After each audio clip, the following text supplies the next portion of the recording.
Mr. Shelby, you're not yourself. I should call a doctor. It's just myself talking to myself about myself. Michael, we're going to New York. Why? Because the company has business to attend to in America. You knew I was going to be shot.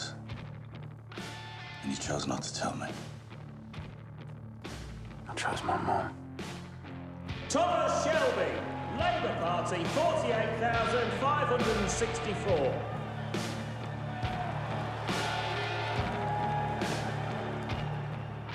I've been to a doctor on your behalf. It starts when you stop, when you rest.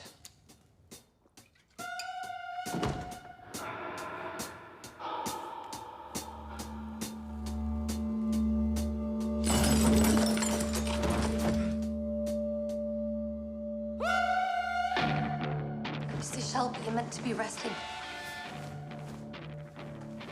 I've learned something, Francis. There's no rest for me in this world. Perhaps in the next.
Arthur, We can't give you the assurance you're asking for.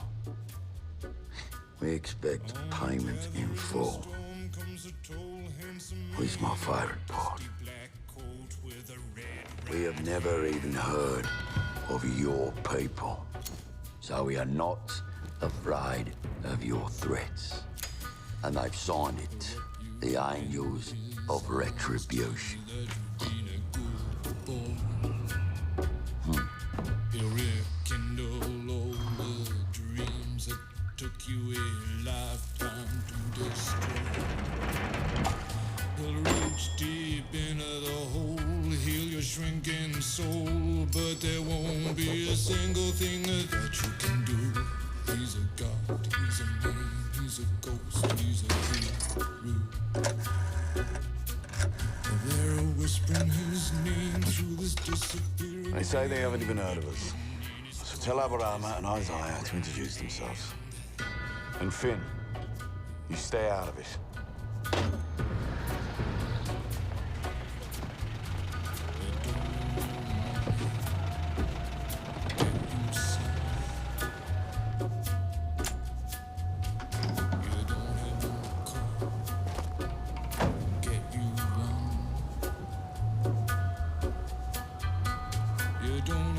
Self-respect, you feel like an insect. Well, don't you worry, buddy, cause here he comes through the ghettos and the barrio and the barry and the slum.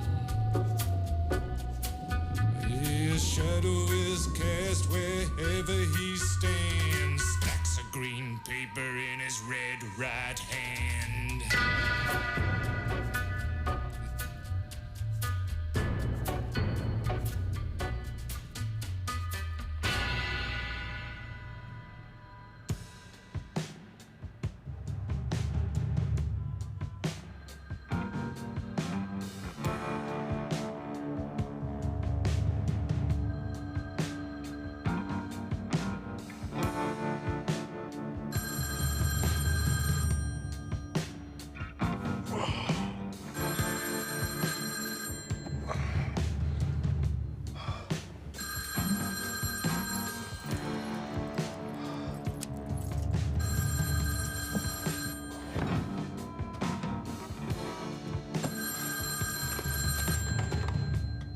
Yeah?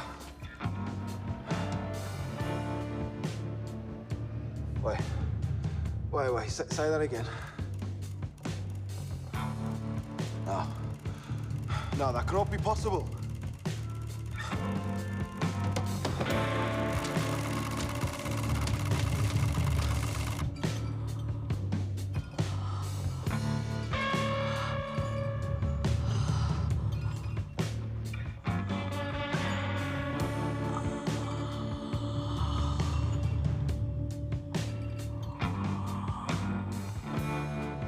Peter, my beautiful pilot.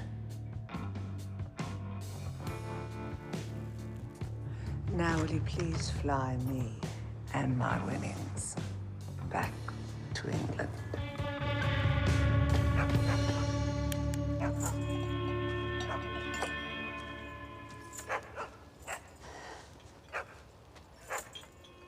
Ten spoonfuls of sugar for me, please.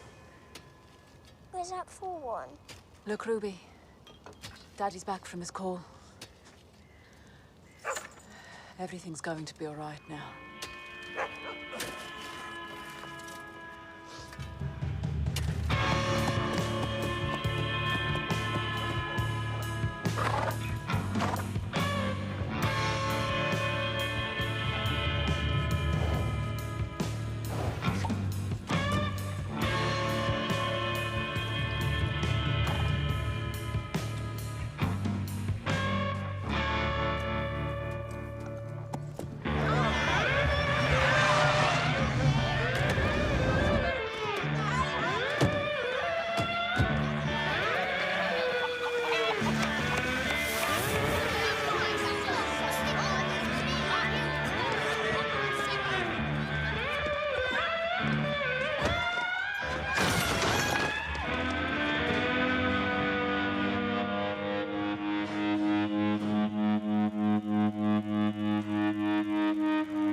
Hello. Arthur, where's Tommy?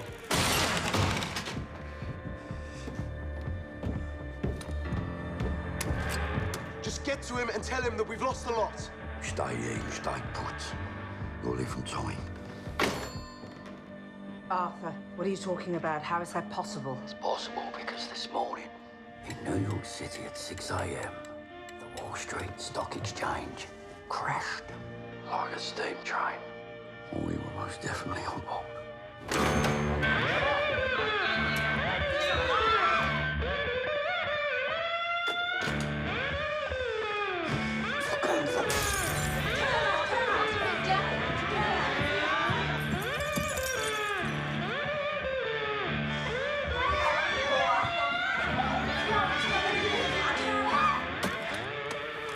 Roy, come on, get changed. Jesus Christ! Bring the car up.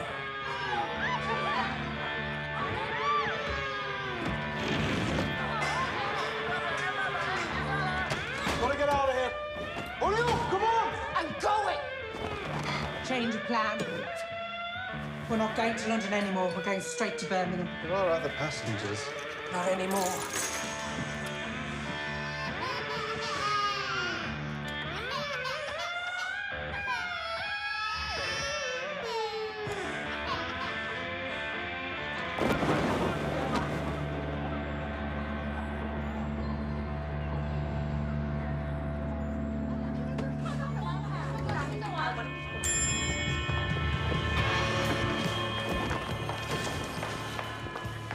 If you're going to England, I'm coming with you. No. I love you. You love me. That's the truth. Gina, wait, come on. I want to meet your family. No, you don't.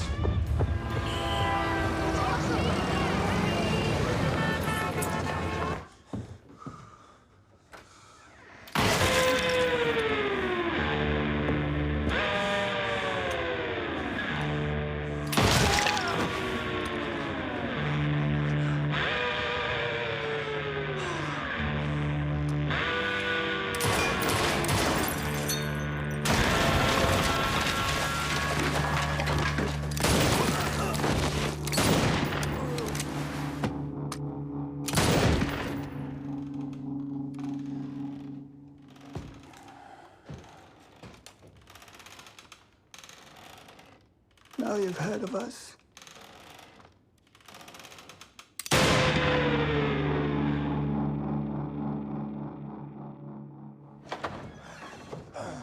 Come on. Couch. Couch! Put something down for the blood. My sister will fucking kill me. Be fucking careful. She spends thousands of pounds on this shit. Get me some booze.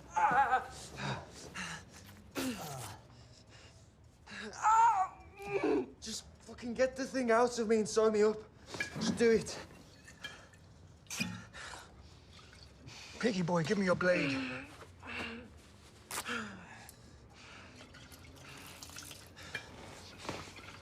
That's enough. Told you throwing up on your sister's furniture. You know what you're doing. I've done this a dozen times. I once took a bullet from between two ribs, 1 inch from the heart. Mind you, it was a horse. The horse did die. Hold him, hold him.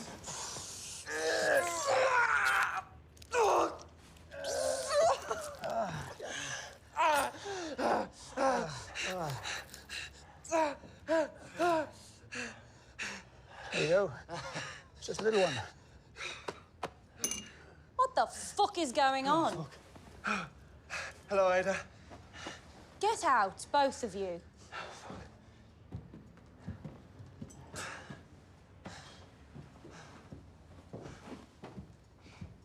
Push this on the wound. Keep up the pressure. Get out. I'm so sorry, Ada. They broke a statue of some thin woman. Fucking statues. What has Tommy told you? Shelby's stay out of the sporting stuff. What's to maintain his fucking reputation? Oi! You listen to me. We've got a chance. Tommy has given us that chance. He's got power, we've got money, and our past is left behind us. And you've got a precious young life, Finn, you fucking idiot. 3 inches to the left and that would have been gone. You've got nothing to prove, Finn. You have got nothing to prove.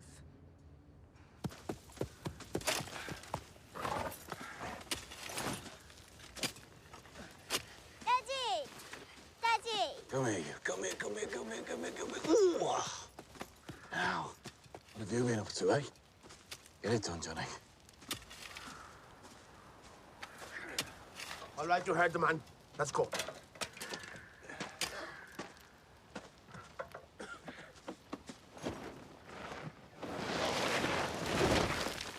Where's Charles? He's in the wagon. He won't come out. He heard Johnny talking Rocker. He understands more gypsy than we think. He heard him say, "You shot the horse." I told him it was mercy. I said, "It's what you do when a horse gets sick." He doesn't understand. Dad, why did you shoot him? Charlie? Get out here now. Let's get it done. Charles, come here. Sit down.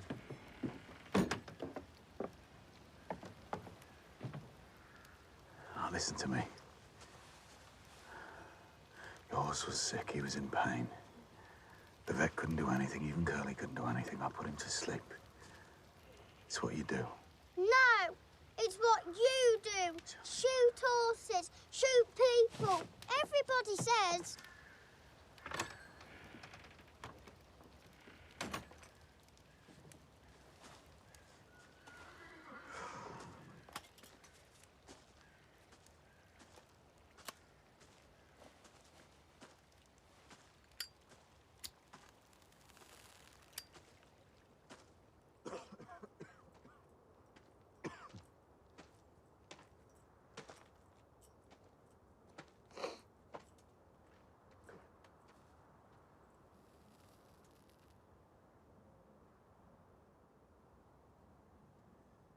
Dangerous, my beautiful horse. Too wild to race. Wouldn't take the reins or the whip. Should have been a war horse. Got tired of the pasture. Couldn't stick the peace and the quiet, gave up on life. And is now free.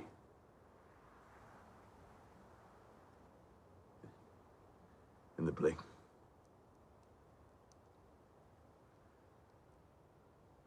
crying.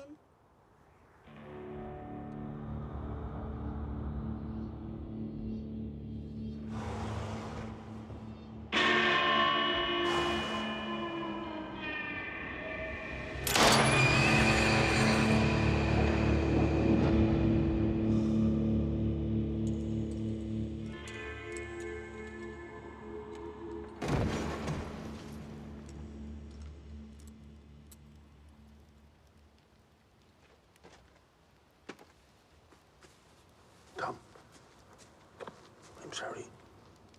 We didn't know your boys spoke rocker. Fill it in, Joey.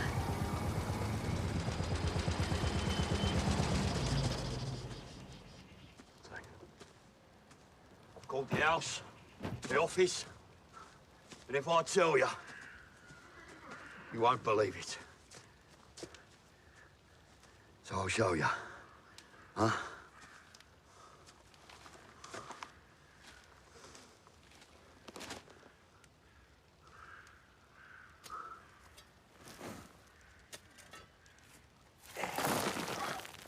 I told Michael on Friday this was going to happen. Fucking Michael. Said he was advised by the broker that the prices would rebound. Everybody was told the same thing. He held on.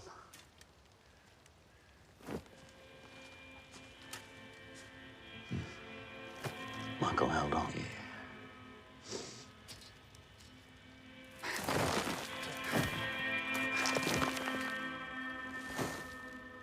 Michael.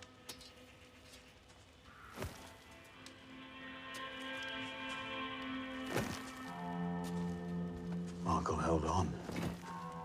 Yeah. Michael held on. And carried on dancing. And playing. And fucking in the snow. Charlie! Charlie, come out here now! Kid never fucking listens. Never listens, Lizzie.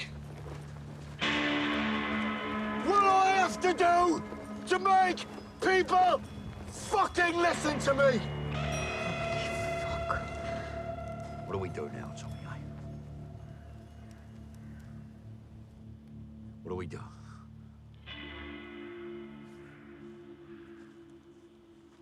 Lizzie, you go with Arthur to Birmingham. You stay in the Midland Hotel. Arthur, you call a full meeting for the board of directors tomorrow at noon. A full fucking meeting. What about today, eh? What's wrong with today, Tom? Need to do some thinking. Oh, you do that best on your own, did you, eh? I won't be on my own. Never on my own. Lizzie, you have the driver come back tomorrow. And Arthur, tell my boy that sometimes death is a kindness. Come on.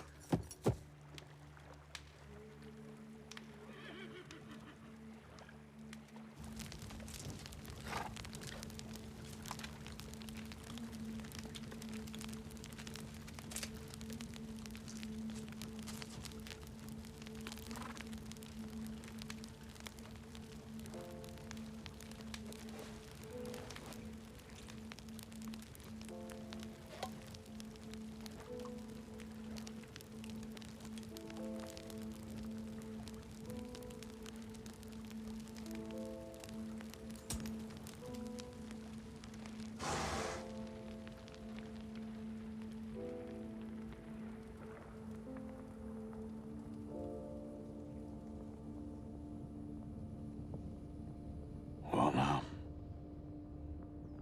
What am I, a genie? You summoned me up with your little bottle of dope. I'll take it for the pain. To keep warm.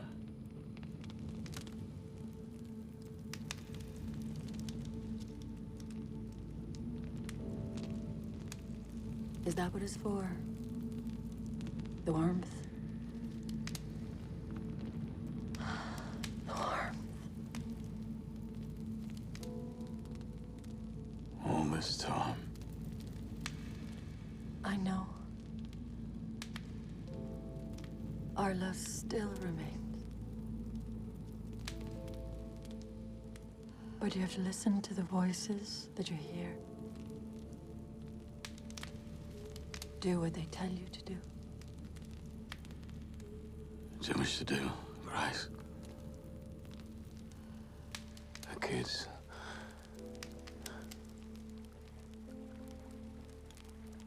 I need to say goodbye. I need to sleep. Just think, Tom.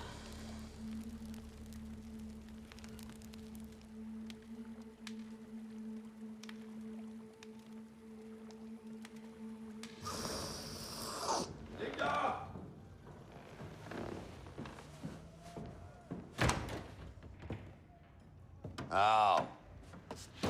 There you are, eh? You're the chairman, Arthur, so start acting like one. Chairman, am I? No. I'm the fucking doorman, Linda. And you ain't coming in here tonight, love, dressed like that. Tommy made me the chairman so that he could stay clean. Called an arrangement. It's an opportunity.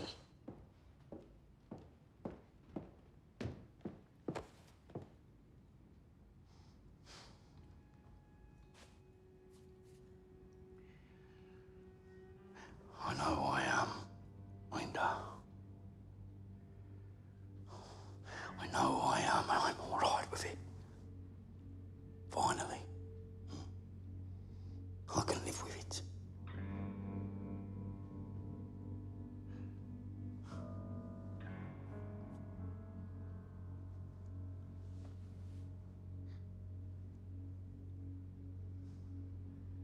I need you to be all right with it. I need you to be all right with it. What is it, say? And what do you want? What do you want the German, do you? With his fancy briefcase and his gold fountain pen, eh? What do you want? German or doorman? You think we can fuck and it'll be okay and I'll be quiet? Well, I won't. Every week your brother's down in London making out he's fucking Robin Hood, champion of the people, while you're up here running the racket for him. And according to arrangement, if anything should happen, it'll be you who takes the blame, does the time, or swings for it.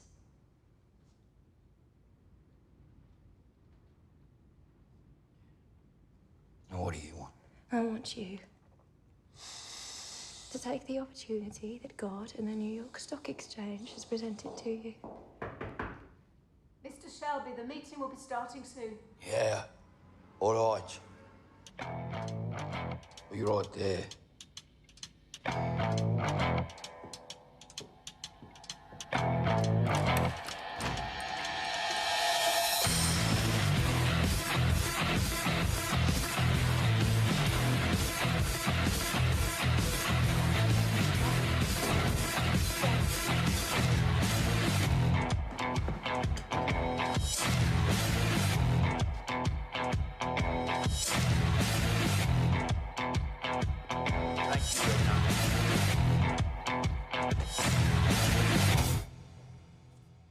And shut the door.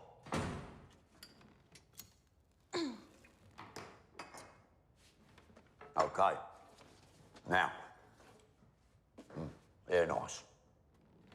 Let's begin. Yesterday, as you all know, there was a fucking terrible... There was a terrible disaster.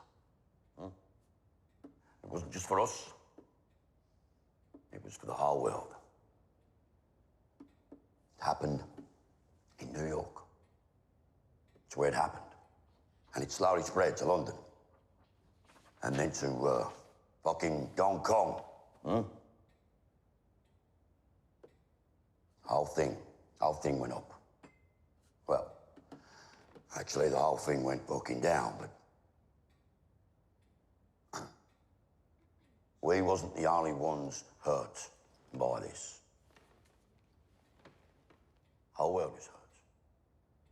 A lot of people. In the papers, it's all over the news. Everyone's talking about it. Arthur, shouldn't we just wait for Thomas? Polly, Arthur's now the chairman of the board. Mr. Chairman, perhaps while we wait for Thomas, I might lighten the gloom and express, as a relatively new member of this company, what a pleasure it is to be in a boardroom that has so many females in it. And all the females who are both sharp-witted and decorative. Yeah, well, we're a very modern company, Mr. Green. Indeed. Although there are still some amongst us who cling to their old-fashioned values. What have we got? We've established that ladies are decorative. We've only just sat down, Tom. Actually, Arthur has some documents that he'd like to hand out. Yeah? What documents? I was just explaining to everyone, Tom, that, well, we're fucked. Ain't that right? Yes and no. It is true that a large proportion of the company's funds were invested in American stocks and shares. Invested or hidden? All investments are approved by the board, Linda. Only the ones that went through the books, Thomas. Linda, after this meeting, and there will be another meeting for just family. Did we vote on this?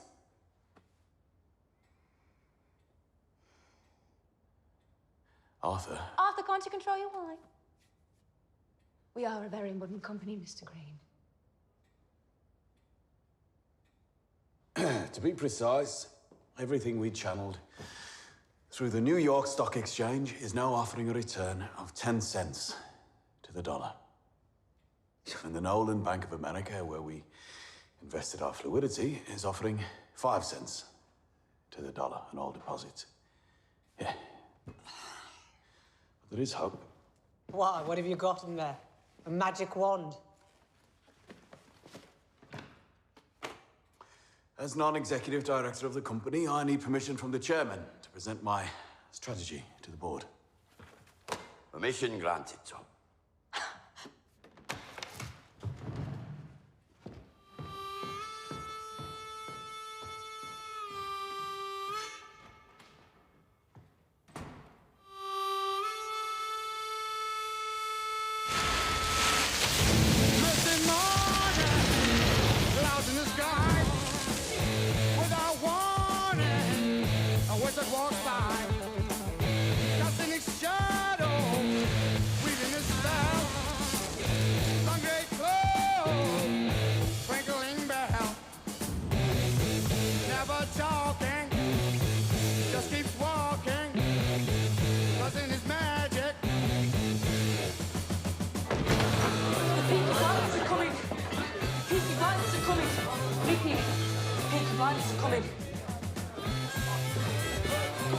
Ladies and gents, Peaky Blinders are on the way. Please vacate, thank you.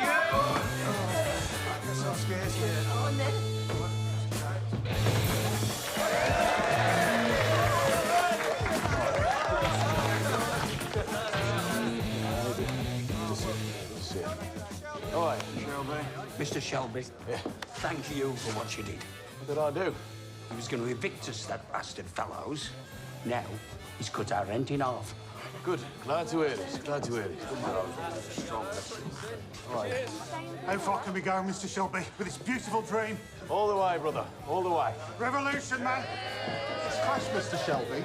They say they're going to cut my hours. Yeah? Where do you work? Greenham's Engineering. Greenham Brothers. I know them. They're not going to cut your hours. God bless you. God bless you both. Enjoy your drink. Gentlemen and ladies, you can all move into the saloon bar, where you will all be served a free pint of Stingo. Any man who serves in France gets a brandy chaser. Despite what you're reading in the newspapers, I want to hear singing and laughing. Fuck the stock market.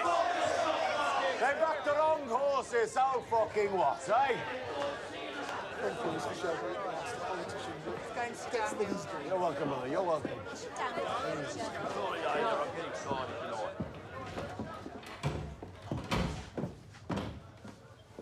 Right. Can I begin this family meeting with a proposal? From now on, we'll find somewhere else to meet. Your husband believes that being seen mixing with the common people is good politics. Well, if this is our campaign for socialism, perhaps next time, Polly, you won't wear earrings worth more than the pub. Right. Family meeting. First item, this. Dug out of our Finn's arm yesterday by Aberama Gold using your gin and a razor blade. Finn? He says they were sent to Limehouse, Chinatown. Sent by fucking who? Sent by me.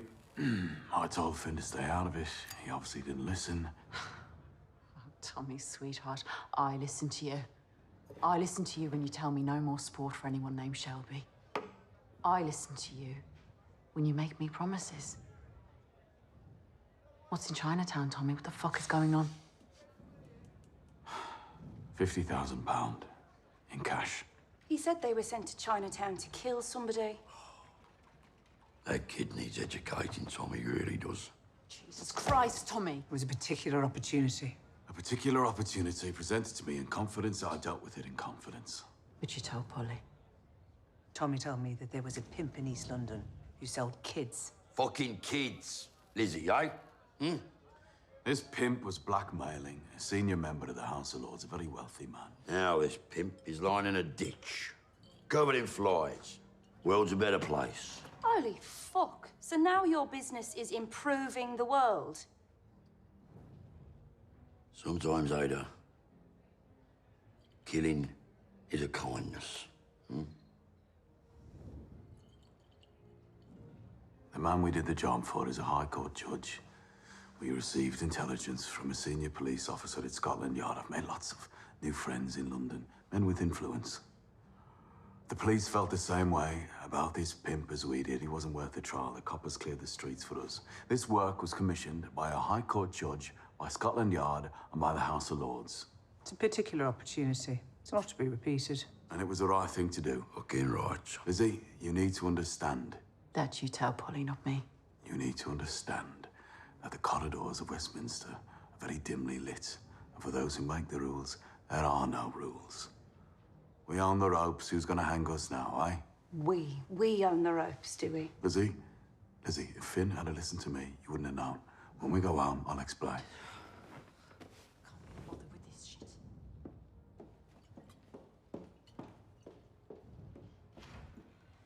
So, Tommy Shelby, MP.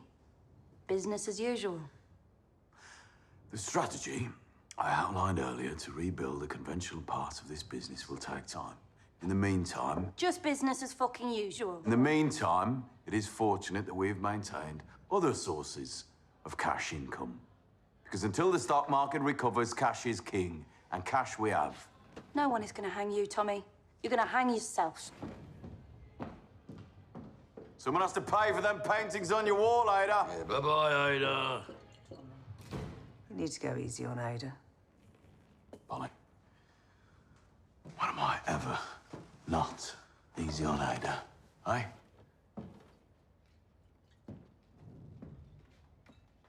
Thomas, the thing is, Ada. She's pregnant. Ada's what? These days, people tell me things without even speaking. Wait a minute. Ada's fucking pregnant. Polly, you need to reassure Ada that it's 1929, times have changed. We've a lot to do and no one gives a fuck who the father is. Really? I already know who the father is. But we've had enough shocks for one day.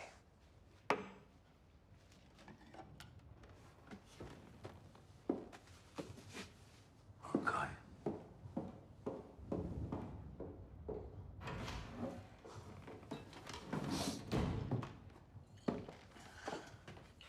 All right, come on then. How long you known about Ada, huh? I know a doctor. He calls me. Yeah, longer than me. Have a look at this.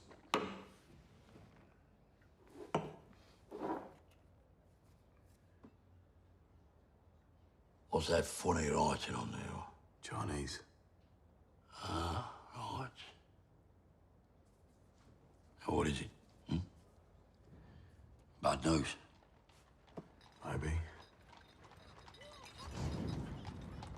Angels of retribution. Yeah. Burn the letter they sent. It's already done.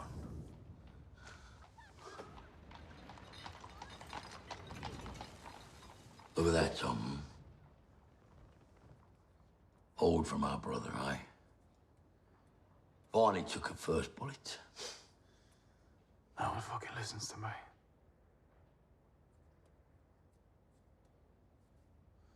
Yeah, give it here. I'll keep it for him. I still have me first one.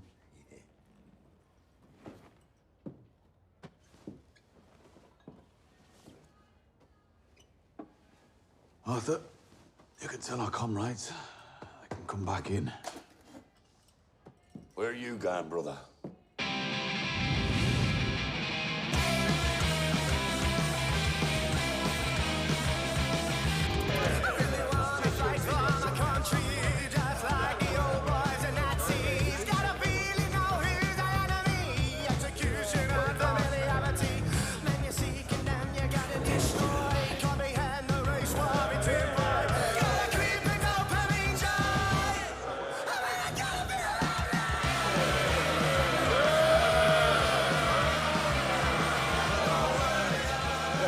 Losses on the British Stock Exchange will bite into our economy for the foreseeable future.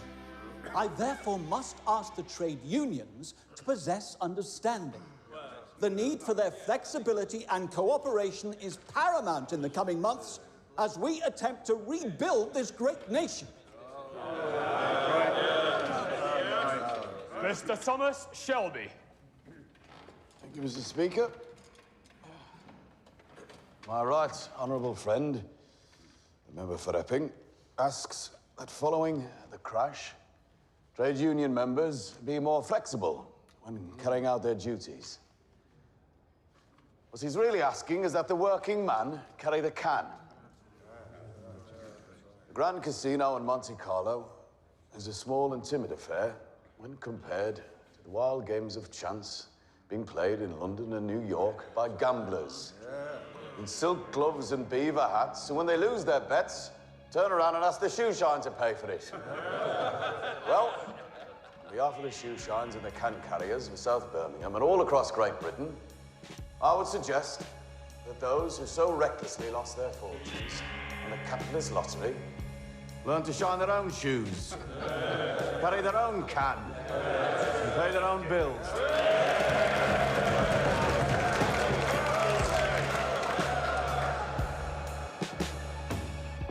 Mr. Shelby, I just wanted to say how much I enjoyed your speech.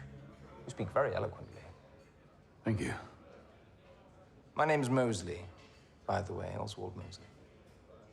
Yeah, I know who you are. Our constituency borders yours. And let me just say, you've come to my attention. Come. Ah. I have bad news, Mr. Shelby. We agreed 50,000 on completion of business. My wife and I have had a misfortune on the London Exchange. There's 20 there. You'll have to wait for the rest.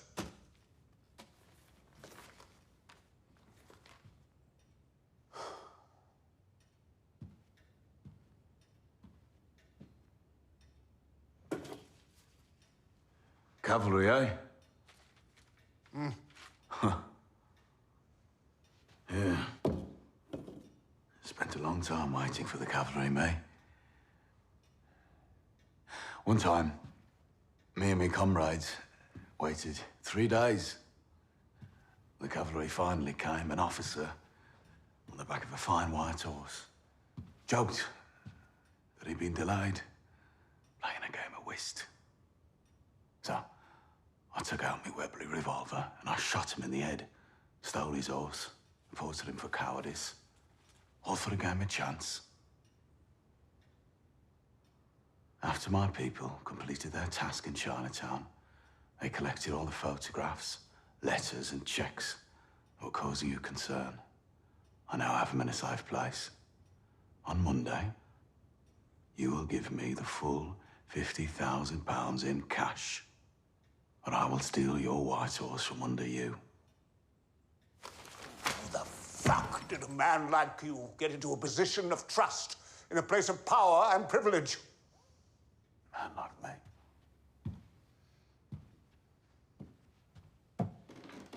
Man like me. Oh, look at me. I've seen the photographs. One day.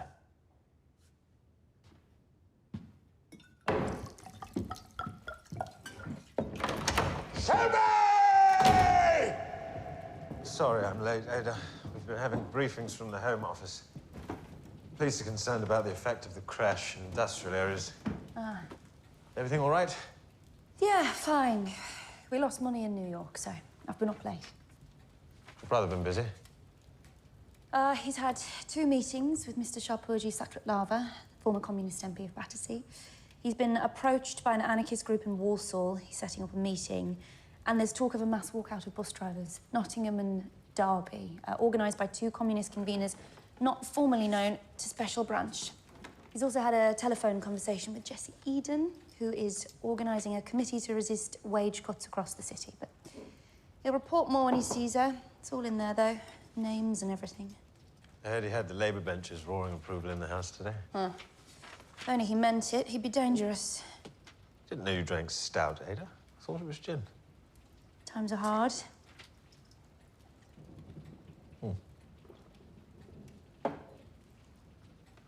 Exactly how much did you lose? Don't worry about it. Tommy has a plan. He thinks that we can turn the collapse of the stock exchange to our advantage. He says, when others retreat, you advance. He says we can wave cash in the faces of desperate men. Tell your brother from me he's doing excellent work. I'm told 2 more military contracts for vehicles and parts for the army in India are on their way to him.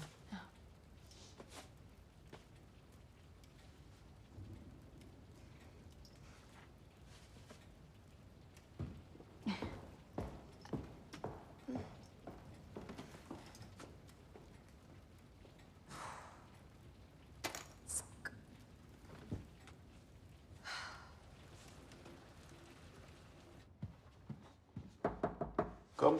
Mr. Shelby, this arrived from New York. It's from Winston Churchill. He says he was in New York and had dinner with Charlie Chaplin, and Chaplin mentioned your name. So I was in New York, and he doesn't mention the crash. No. Even though in the bar last night, Mr. Churchill's private secretary reckoned he lost £75,000 in 2 hours. And you? Were you affected, Mr. Shelby? I'm going to my apartment. Adam, you lock up. Sorry, Mr. Shelby, you have one more appointment. You set it yourself. It's in the diary from last week. A journalist from the Times. He used to be with the Birmingham Mail. He sent you some questions. You said you wanted to meet him. He's outside. Yes.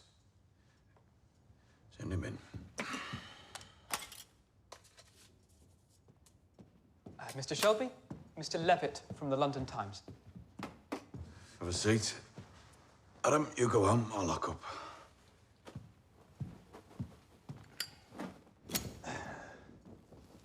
Mr. Shelby, do you remember me?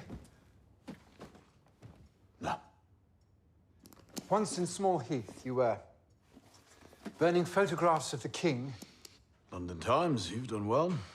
As have you, sir. To put it mildly. I sent you a list of questions. Yeah, I misplaced them. Yeah, well, you have a lot on your plate. Yes. All I remember is that your questions interested me. Oh. Good. Sorry, this... Ah, here we are. Yes,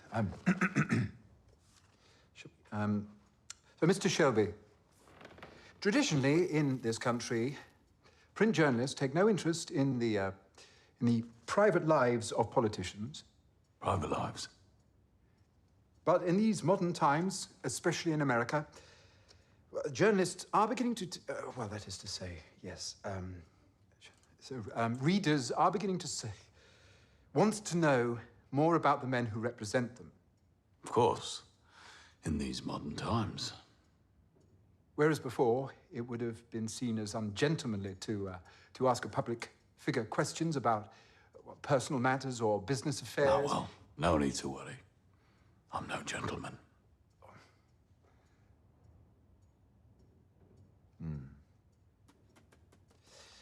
Mr. Shelby, as I said in my letter, 10 years ago, I was a journalist on the Birmingham Evening Mail. And, of course, working in that city, it was impossible not to know your name. And your reputation. So when I saw that you had been elected as a socialist... You reflected on the fact that working people can indeed change their lives for the better. Channel their abilities in new directions, discover better methods, aim for happier outcomes, even win awards for industry. You can write this down, Mr. Levitt. The question I have for you, Mr. Shelby, is this. Was your conversion from bookmaker to socialist politician a gradual thing or a road to Damascus experience? Yeah. Now I hear that question. I remember receiving your letters, and I distinctly remember your use of the word bookmaker. Were you not a bookmaker, sir? Yes. I gained a license in 1919 for on-track betting. But since 1923, I've made my fortune in the manufacture, sale, and export of motor cars. And lately gin. And lately 3 new homes for orphan children. Can write all this down, Mr. Levitt. I have another question, Mr. Shelby. In Birmingham, the time that I was there was a Major Campbell. He was found dead. A member of your family was charged.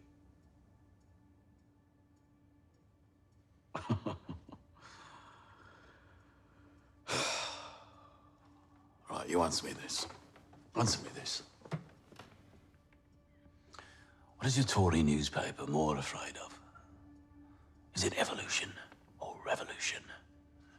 And what is it about working class men like me, standing up in the House of Commons and speaking from the heart?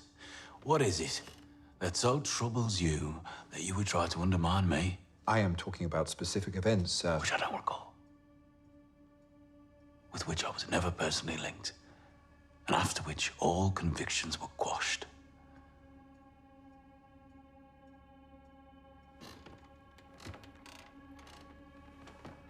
Yeah, now I recall receiving your letter. And I recall that when I did, I asked a colleague of mine to carry out some research. Just a moment.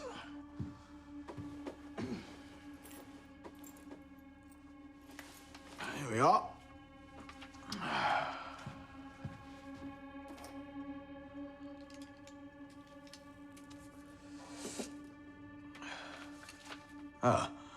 Michael Levitt, correct? Yes. Yes. Journalist. Unmarried. Apartment in Maida Vale. Apartment opposite the Underground station.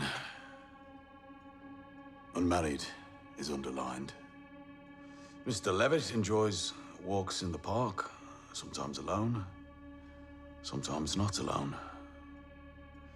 Sometimes with other men.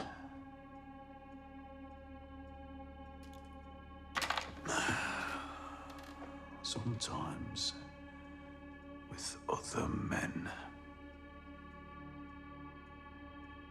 I'm old-fashioned, Michael. I believe private lives should remain private.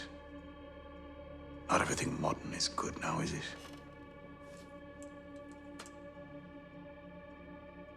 You're gonna write this down in your little fucking book.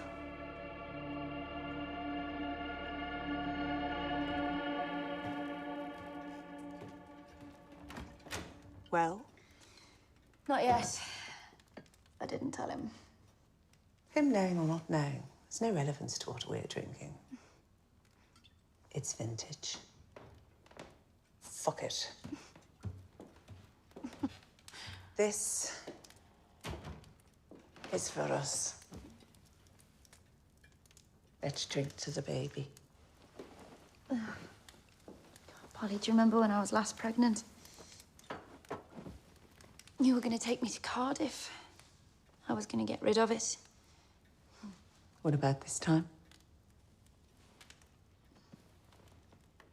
Imagine.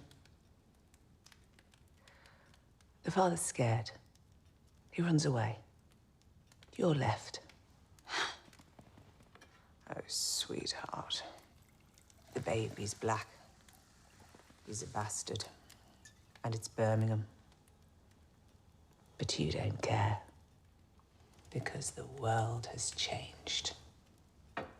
And the baby's eyes are golden. And you're gonna leave her with Aunt Polly every day to look after. Aunt Polly, who insisted that you called her Elizabeth. How do you know it's a her? Because I'm Polly Gray. It's a girl. Golden. To be born in the year 1930, where everything will be changed for the better. She'll be the colour of a Hollywood Oscar. What will Tommy say? Tommy knows.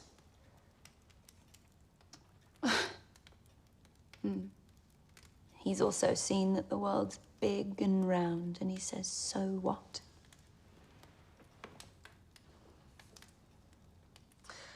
Tommy is right, you know, Ada. We are flying above the rules now. We're bold people, aren't we, Polly? That's the beauty.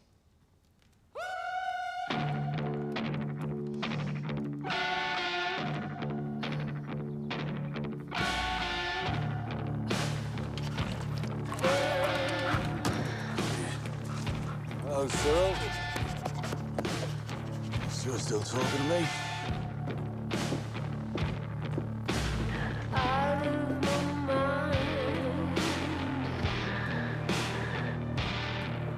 Where's everyone? Your wife is upstairs with Ruby.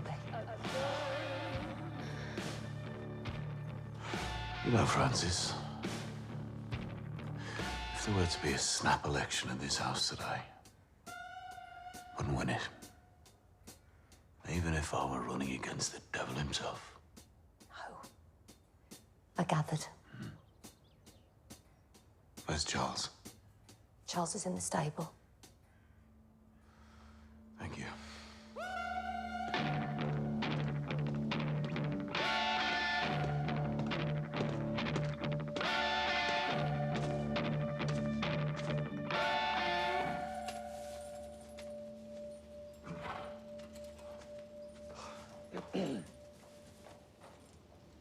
Did Arthur explain? He said it's God's will. But you're not God.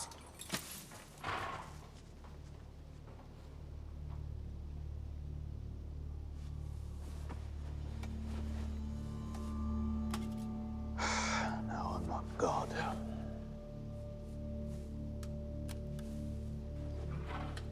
Not yet.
storm comes a tall, handsome man in a dusty black coat with a red right hand.